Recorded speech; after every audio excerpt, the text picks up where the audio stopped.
On this week's show, should property investors do the miracle morning? In the news, half of property investors would not touch buy-to-let at the minute. Why is that? And we're going to be answering all your property-related questions.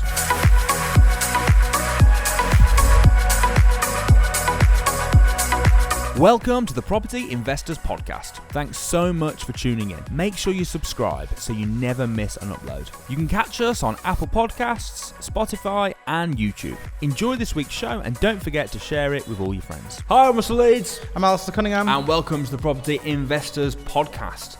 We've gone for a little bit of a different theme today. Yeah, I love it. One of the questions that we get asked a lot is, what books should you recommend? Should you read personal development books? Yeah. So what we decided to do is just try. Let's see what you guys think. But we're thinking of doing once a month a book of the month. Encourage people to read a book every month. Read along with us what we're reading, and you can give us your feedback. We'll tell you our take on it. So that's kind of what we're planning on doing. So it should be a pretty good show. It's good. Before we get stuck into it, how have you been? Good. I'm really good. Just getting moved in, getting settled in the apartment. So it's getting there. Turns out the property was fully furnished, but the furniture's a bit shit. Go on, why? It's just all wonky and wobbly, so I've had to ask them to remove it, and I'm have to get a load of new furniture. Did it go wobbly after you sat in it? No, come on, dude. No, it's just like the table, the coffee table. Like you lean in it, and it's like wobbling all over the place. So, whereas this, you can't even solid. Isn't it? You can't even move it. Maybe I'll take this one. I've kind of done the same thing. Yeah, because yours furnished as well. No, but there's kind of two lounges. Okay. So what I decided to do, well, the lounge the living room where my furniture didn't fill it. Right. Because the room is like 35 foot by 20 foot. Okay. So it's just like massive. How the other half live, eh? Yeah, and so I was like, I was torn. I was like, do I try and match it? The place I bought my sofa from doesn't sell that sofa anymore. So I can't match it up. So I was sort of torn. So what I decided to do was move that into the other lounge and then just redo the entire lounge. Did you go out and find all the stuff, or did you get like an interior designer to do it for you? I just bought the stuff myself. Oh, wow, cool. Samuel's using an interior designer, isn't he? Oh, he is, yeah. Yeah, no, I didn't. I just bought it. Maybe I should have done, but I quite enjoy it. I quite enjoy picking it out and stuff. Yeah, that's a product show. Yeah, it does actually. Why? Colour coordination, I didn't think it was your thing. Well, it's not your thing, is it? You colourblind? Oh yeah, I'm colourblind. That is true, actually. I have that nice red one. Oh, it's green, actually, sir. Do you know? It's true, isn't it? It's so true. But anyway, yeah. So that's good, man. Like, we're all moving in. This move to London's been a lot more expensive than we thought. But what it is. It is what it is. It is. I'm loving it. It's a big investment. I love it as well. I'm loving it. Right. Okay. Cool. Yeah. So anyone watching this, you should move to London. Come to London. The grass is greener on the other side. Anyway, in this case, well, there's not much grass. I haven't seen much grass, to be honest. Yeah. But if the grass that is here is green. Our office is right by Regent's Park, and that's very green. Yeah. It's actually really nice, isn't it? Yeah. Right. Okay. So book of the month. Yeah, you're reading one that I'm hearing lots of good things about. I am. I've heard lots of people mention this book in the past. So when you told me about it, Russell actually rung me up when I was on an Uber on the way into the office today, all super excited about this book, saying, "Alistair, you've got to do this." And then he named the title, and I'm like, I've been hearing about this book for months. Well, this book has been on my sort of reading list for a couple of years actually. Okay. But I'm always adding to it, and I've always pushed it down the pile. And part of the reason was because I didn't. It's called Miracle Mornings by a guy called Hal Elrod. Part of the reason I push it down the list is because I don't particularly love the mornings. Mm-hmm. So I normally get up about 6:30 to my daughter coming in the room, and then it's sort of like fobbing her off for about half an hour, and then I get about 7. It's kind of like a slow process to get ready for work, go to work. It's kind of my day. It's not an exciting morning. I don't do anything. I just get ready. And then come to work, and then what I am good at is I listen to audiobooks while I'm driving. So, or now we're in London and the commuting in.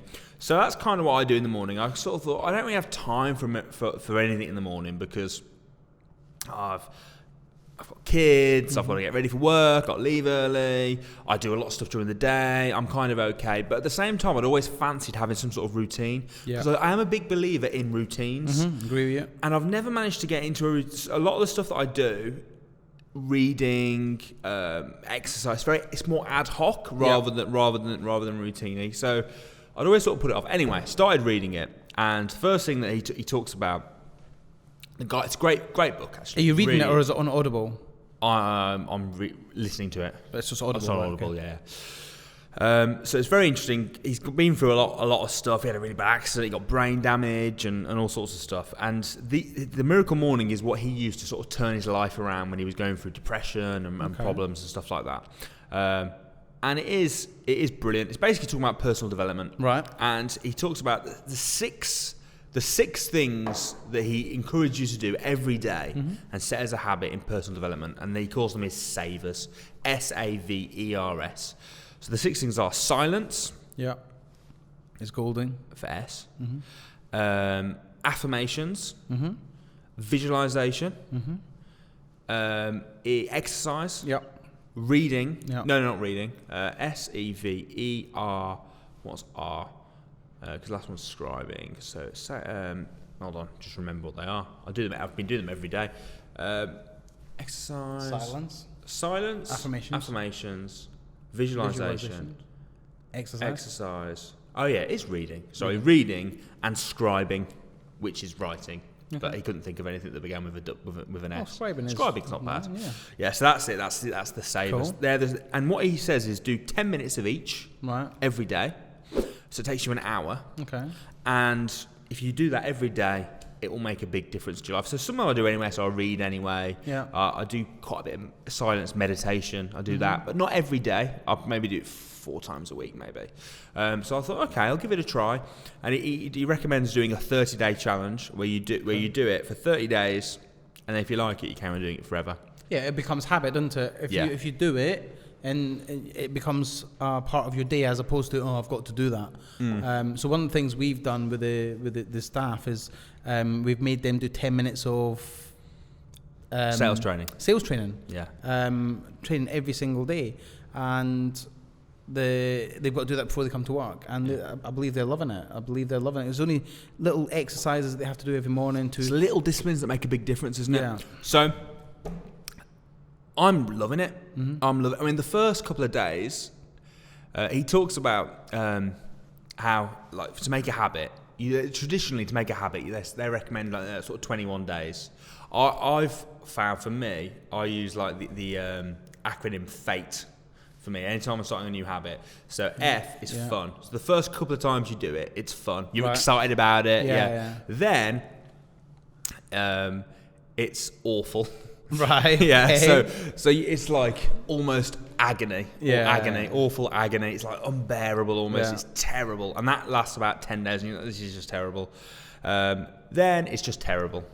Right. Okay. So it starts off fun. It turns into agony or awful. Then it goes terrible, and then it eventually becomes enjoyable. Right. Okay. So they're the sort of the stages of it. So right now I'm on. Terrible at the time. I love it the rest of the time. When the alarm goes off, because I'm doing it from 5:30 till 6:30, so I want to do it before my daughter gets up. So I'm setting an alarm for about 5:25. So when the alarm goes off, I am like, oh. And the other thing is, I'm not having a break. I'm doing it every day. It's Monday to Sunday. Okay. So even on a Sunday, I'm getting about 5:30. Yeah, I mean, I don't sleep that much anyway. So like, I'm always awake at that time anyway. So it's 5:30. 5:30, 6. I'm always awake. I don't sleep that much. Like I sleep probably 4 5 hours a night, if that. Yeah. And that's one of the things they look at is like excuses. So number one sort of excuse is, I need the sleep, and they do research into sleep and how much sleep you actually need. Do you know that does my head in when I hear people say that? When people tell me they need 12 to 14 hours a day sleep, I'm like, sleep quicker. Arnold Schwarzenegger says that. So many people. 12 hours a day. Seriously, so many people. Like when I meet them. Have you ever heard anyone say they need 12 to 14 hours a day? I've heard people say 8. Honestly, mate, I'll tell you what. So many people that I hear that want to come on to do property, the crash course, the academy events, things like that. They say they haven't got the time to do it at the academy, for instance. And I say, well, like, what do you do for a living? And we start talking about it. And they're allocating like 12 hours to sleeping. And I'm like, sleep quicker. Arnold Schwarzenegger says that. He says sleep faster. Sleep faster. You don't need How that much many does hours. he sleep? He's 5 hours. 5 hours. He sleeps 5 hours a day. How about you? Me, 5 to 6 hours max. See, I cannot remember last time I slept more than 6 hours. I feel And like I can't remember last time I slept more than 3 hours without waking up. wow. See, I need more than that. No. I feel like I need about 7. What I find happens is I'll sleep for I'll go to bed at midnight, 1 o'clock, and I'll be up by 6 o'clock. I'll wake by 6 o'clock, yeah. And then what'll happen every couple of weeks, I'll crash during the day for 4 or 5 hours. I'll get very tired and a little bit. Yeah, I'll get a little bit tired and I need to have a sleep during the day or whatever. Or have you just slept slightly longer every day? Might that just stop that? Yeah, but I can't. I can't get my body to sleep more. Really? That's the thing. I wake up and I'm awake, and even if I try to go back to sleep, I can't. See, I used to be like that. Yeah. But I used to not. I still slept more than that. But if I woke up in the night, that was it. I'm it's 3 a.m. I'm screwed. I'm awake now. Yeah. Because you've got so many thoughts and stuff going through your mind. Because you're always thinking. We're always what we're doing with business. We're always thinking about then what's next. How can we make this better? How can we do that? So I've got myself out of that now. Have you? How did you do that? I had kids. Okay, well that helps. He just got me out of it because it was I couldn't live. We wake up, they're crying, you wake up. It's I just got myself out of it. Maybe now that we've moved, all the big stuff that was happening in our lives and we're working, that's happened. So maybe now things are going to start settling down. I've got the apartment and things like that, so it's all good. Yeah, so, but it's but anyway, so I'm having about 7 hours. So I'm going to bed about 10:30. Mm-hmm. 11:30, 12:30, 1:30, 2:30, 3:30, 4:30, 5:30. Yeah, about 10:30. Going to bed at 7 hours, isn't it? Having about 7 hours sleep. Which is enough. I'm cool. Yeah. And what I'm thinking is, what he said, a lot of it's your mindset. Mm-hmm. So when you wake up, for me, if I had to get up at 5:30, normally, I'd be like, ugh, 5:30, painful. And I would be expecting to be tired in the morning. But because I'm expecting to be tired, I am. Yeah, okay. Whereas now, when I go to bed, I don't look at the time. I look at how much sleep I'm going to have. So I go to bed at 10:30 and think, wow, I'm going to get 7 hours of nice sleep, and I'm focusing on the 7 hours, not on the 5:30. So I'll be 7 hours is perfectly enough sleep for me. I'm going to be fine when I get up at 5:30. Yeah. Wake up, just get straight up, brush your teeth straight away, minty freshness, glass of water because you're a bit dehydrated, and then bang straight into it. I do find it helps. If you set an alarm, as soon as that alarm goes off, get out of bed. Yeah. Don't snooze it and snooze it and snooze it. Just your alarm goes off, get out of bed. Doing the meditation straight away. I do. And then go straight. I've changed the order a little bit. I prefer the order my way. So I'll do the meditation first straight away. Then go into the visualization. These are such powerful stuff, man. Then go into the affirmations. Yeah. So I've switched those two around because I find I'm better at the visualization straight after a meditation because I'm in the state. Yeah. Then reading. Yeah. And then after that, do the scribing, and I finish with the exercise because I want to have a shower as soon as I finish. And I'm doing an insanity workout. Okay. So I'm 10 days in. So I haven't been doing it for very long. Good. No, I'm not. I'm 11 days in. Good. So tomorrow will be the 12th. And I'm really enjoying it. Good. I'm really, really enjoying it. It's given me such a good kickstart rather than being rushed and stuff in the morning. I've got time to just relax. And do and do it for yourself, without having the kids there and everything before that. And then what it means is, by the time I've finished, because I'm just doing it so early, I then spend some quality time with the kids before I go to work. Okay. Which means I don't feel like I have to rush back afterwards to go and see them. Yeah. Because I've spent half an hour to an hour with them. Yeah. In the morning, had breakfast together. I also used to get breakfast on the way to work. Yeah, you're always stressed. So it's giving me that nice bit of family, a couple of hours in the morning. Yeah. And then I can focus on work when I'm at work. And I've done that. I've got it out of the way. And I'm still reading on the way to work and back and stuff. But for me... Sounds like a good book. Mate, I think we should all read it for next month. I would encourage you guys to read it and give the 30-day challenge a go. Yeah. It is hard, but the thing is when something's hard, I love it when something's hard because I know that most people won't do it. Yeah. And it gives me an edge. Yeah, it gives you the edge. So if it was easy, everyone would do it, wouldn't they? Yeah. It is hard, but it's enjoyable. I'm already enjoying it. It's already fun for me. Good. So I would highly recommend it. There's some for me. There's some tweaks I would do. I would do some things a little bit differently, and maybe at some point we'll come up with our own sort of version. I think we need to, of it. Yeah, I think we need to come up with our own version. Because I like to do one before I go to bed as well. So for me, So I don't know, but this is brilliant. I highly recommend it. Miracle Morning. Who's it by? Hal Elrod. Cool. Yeah. And I highly recommend doing it and taking up the 30-day challenge. He's given it a lot. He's just made it simple. Sweet. And I think that's good. Awesome. So, good book. Very good. Highly recommend. Give it a read. It's now time for this.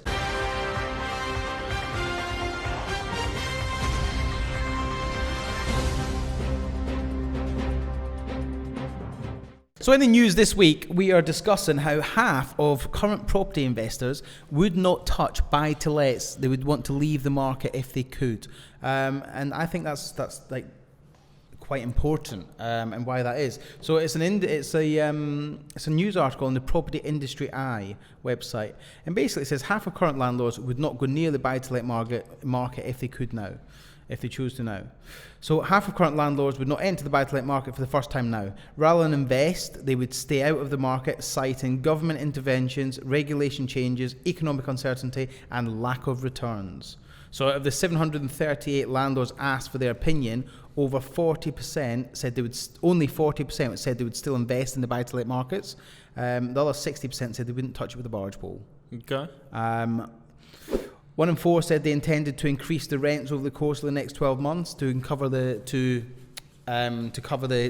increases in costs like tax, things like that. While the majority of landlords believe they are renting out at least one of their properties below the actual rental value that it could achieve. So it's interesting. What's your take on getting into buy-to-lets at the minute? It's talked about a lot at the minute on a lot of various places online. It is. It depends how you rent it out, doesn't it? If you're going to rent it out, I mean, we talked last week about through a company and a lot of these landlords will probably own them in their own name. I was just going to say they're probably old school. They've had all these tax changes come in. They're probably just renting them out for the general rent. Yeah. And they're probably not maximising rents through HMOs, through service accommodation, through whatever it is. Do you think it's a case of a lot of these landlords are sort of stuck in their old ways? They're old school landlords. They bought conventionally. They're probably on repayment mortgages.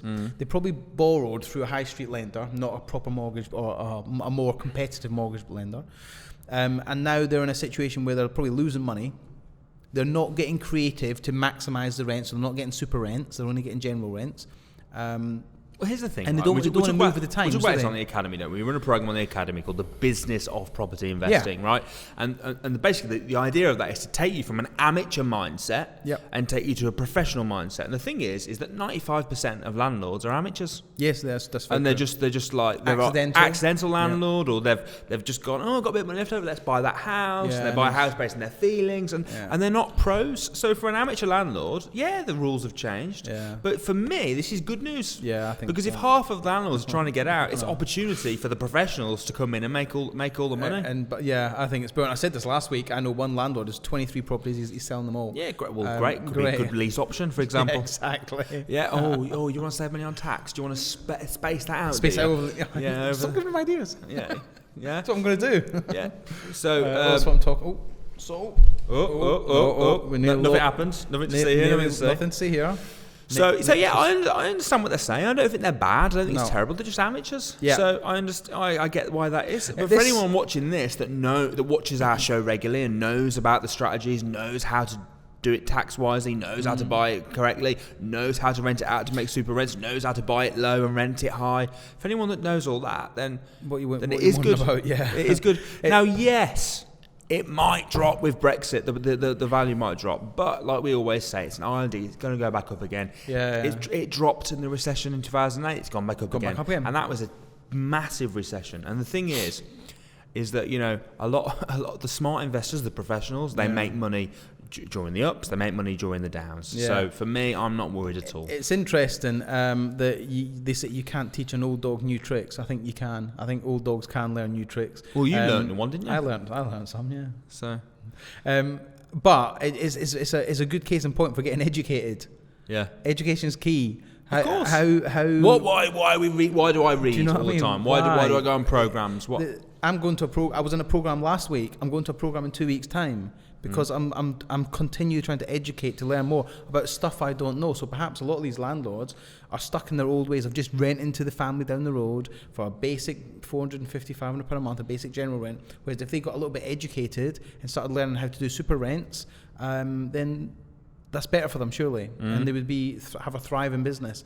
But the problem you find is a lot of these older landlords are so stuck in their ways that they do not want to change, and they think that everything that comes along now, like the service accommodation model and things like that, they all just think it's dodgy and it's illegal and risky.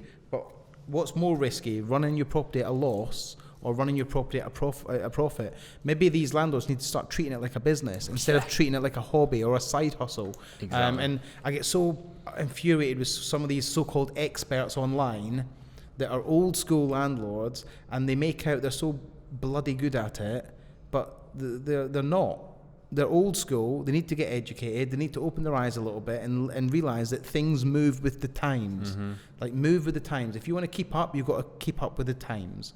What was good 10 years ago is not good today. Do you know what I mean? So move with the times. I mean, now Maximize more than profits. ever, it's moving. Be creative. Everything's moving and flowing so fast. You got to keep up with it. So, sorry, Nick.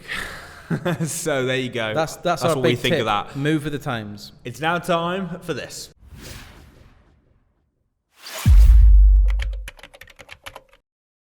Okay, so it's now time for the question and answer session.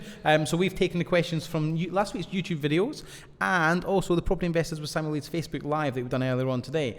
So we have a question here from Miss Fleet87 on the YouTube channel. And it says, I'm a single mum. Is it a good question?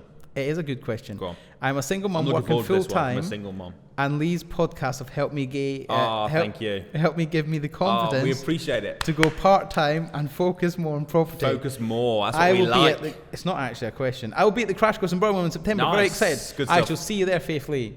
We have another question. Go on, what's this question? From Tendai. Tendai. Love the show, but Thank you, sometimes Tendai. Thank you, Alistair, Tendai. Sometimes Alistair. sometimes Russell Sometimes Russell keeps even. cutting off Alistair when he's trying to drop some golden nuggets. That doesn't happen. I know. Doesn't happen. Trying to say I keep cutting you off. Apparently that's what they're trying to say. He said to me just before the question started, he's like, I'm going to start talking, just keep cutting me off, keep talking over to me. That was why, wasn't it? It was to make that point. Right, should we get over it now? Go on, get over it. Okay. Okay, so this is a question from Soyode Alam. Hi guys, would From you... who? Soyode Alam. Soyode. Soyode. Soyode. I hope I've pronounced that right, man. If not, I don't know. If not, Let me know. sorry. Okay, hi guys. Would you advise buying a property to let out just before a recession or afterwards? Always looking forward to future videos. I would wait. If you think there's a recession coming and price, what generally happens after a recession? Expansion. Yeah, but house prices initially they're going to go pop. If there's a recession coming, if everyone says there's a recession coming, which maybe there is, maybe there isn't, right? But if there is one coming, initially prices are going to drop, aren't they? So that's when I would be buying.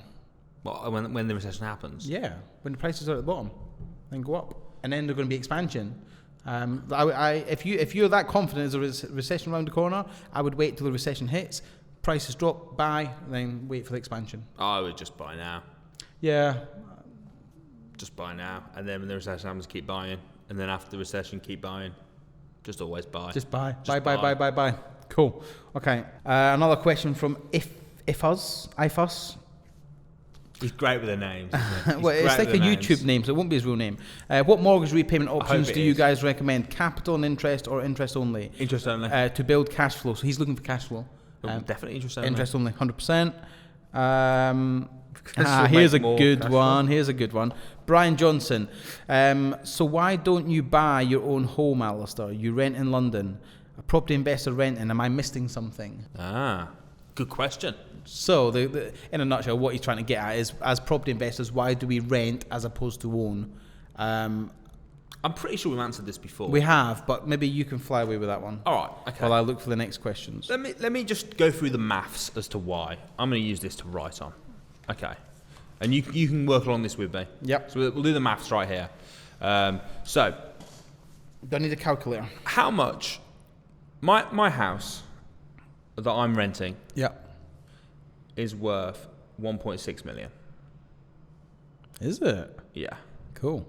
So, what if I bought that? How much deposit would I have to put down? We'll just do the maths right now and we'll work out what's better. £400,000. 400,000. That's working on a 25% mortgage.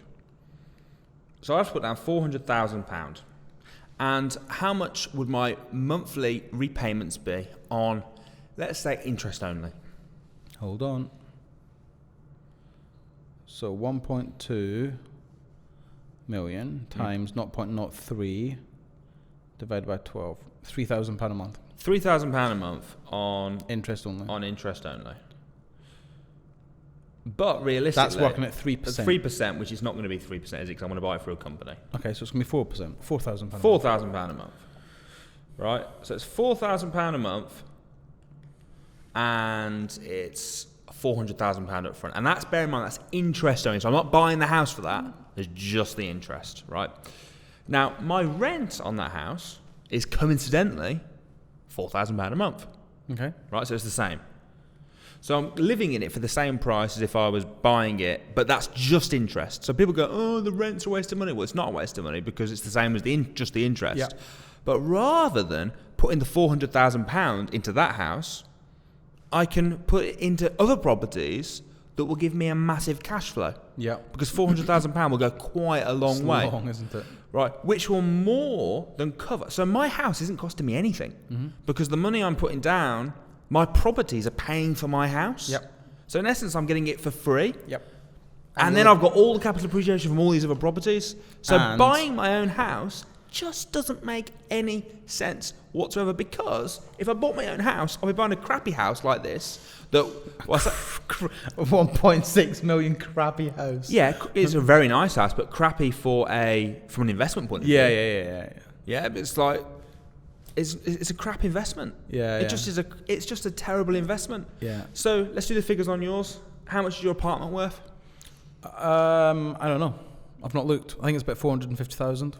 Where Okay. it is, I don't know. I've not looked. Should we look it up? Yeah, go on. Let's look it Go on, up. let's look it up. Let's do it. Right, we're gonna prove to you now why. Now, in all fairness, this doesn't work anywhere near as well. The cheaper the property, if you buy if you want to live in a house that's say worth £100,000, it's a little bit different. But So I'm going to need to get you the postcode. yeah, what's the postcode? Hold on. You look it up. Look it up. I've got to find the contract. So while we're doing that, just wait a minute. Let me just find the contract. All right, we've just found Alistair's house. Zoopla estimate is 757 grand. Okay, so if you bought that, how much money would you just put down? 757, roughly 140, but let me get you the exact figure. 75700 times 0.25, 189,000, so 190. Okay, 190,000. Let's just rub that out. 190,000 you have to put down. And what would your monthly? And so what would your mortgage outstanding be? 757 Minus 190. Take a 190. 567. 567 times 0.04. Is that divided by that? Be approximately £1,890 a month. Which coincidentally, This is funny, isn't it? that is so funny. Is that your rent? Bar £20. £20 off your rent. So it's the same, right? So you're in a situation where the interest only is the same as your rent, right? So it means your £190,000 is just wasted. Yeah. Whereas instead, you could invest that, be earning 20% interest on it, which would more than cover your rent. It just goes to show you that is a crap investment, isn't it? It's a terrible investment. And like, I know I've now got the landlord's details as opposed to the agent's. And so yeah, I know it's Shall I mortgaged see how much as well. mine is worth on Zoopla? Because I know it was sold for that about 8 years ago. It's gonna be probably more, isn't it? Yeah, Be yeah, more. So it's even That's more. interesting. That we like. Obviously, I get why we rent. Because I don't want to put 190 grand into a flat. But But you that's just interesting. do the maths. It just doesn't make sense to buy your own. It's just idiotic. Yeah. So there you go. So you are missing something. Yes. I think you should, as a savvy investor, you should use that money better and invest it wisely. Now, if you really wanted to if you really wanted to invest your money wisely, you just know. Technically, you could buy a house that was like a HMO and live in one of the rooms or something. Yeah. Okay. Cool. But if you want to live in a half decent house, rent it, and it gives you more flexibility as well. Yes. So I didn't know we were going to move to London. I know. So I moved house, and then 6 months later, I was just like, sorry, landlord, I'm moving to London, and move to London. Yeah. And if I don't like it here in Beaconsfield, I might go, oh, I'm going to move to Richmond. Yeah. And I've got that flexibility. You know, Can't do that with mortgage, not easily. No, it's a right pain in the ass because I don't want to commit myself to somewhere when I might want to move around or try a different house. I've lived in old farmhouses, lived in new builds. I've tried different stuff. It's just, to me, it's just a no-brainer. We should have done a flipping episode about this. Why? Maybe we should will. do an episode about this. Maybe we will. The question has raised a new episode, so thank you. But on that bombshell, that is time to end. So we will see you next Saturday at 7 p.m. Don't forget to check us out on YouTube, Spotify, Apple iTunes, Deezer, Stitcher. There's more. There's loads, isn't there? I don't know where we're at, but we're all over the place. We're everywhere. We get please around. comment with any of your questions. We'll try and answer them on the show, and we'll see you next Saturday at 7 p.m. See you guys.